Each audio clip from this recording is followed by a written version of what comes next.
يوسف كان قاعد قدام طبقه زي أي يوم، بياكل من غير ما يفكر. لكن فجأة سأل نفسه، الأكل ده جه منين؟ هل ظهر كده لوحده؟ ولا ليه رحلة قبل ما يوصل لطبقي؟ الحكاية ما بتبدأش في السوبر ماركت، الحكاية بتبدأ بعيد، في الأرض. في فلاح بيزرع وبيستنى شهور علشان الحبة تكبر وتبقى طعام.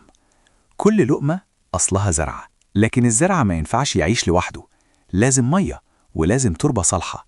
المية اللي بتسقي الأرض والأرض اللي بتغذي النبات، دي اسمها موارد طبيعية، يعني حاجات من الطبيعة ربنا وفرها لينا علشان نعيش. بس الموارد الطبيعية لوحدها مش كفاية، لازم إنسان يشتغل.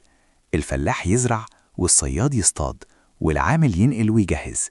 العمل هو اللي بيحول خيرات الطبيعة لغذاء نقدر ناكله.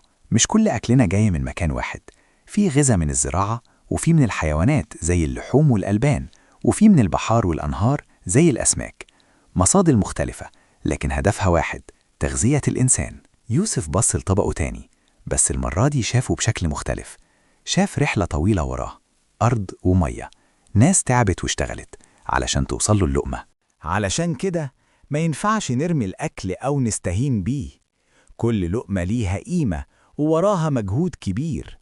لما نحافظ على طعامنا، إحنا كده بنحافظ على موارد بلدنا وتعب الناس اللي صنعوه.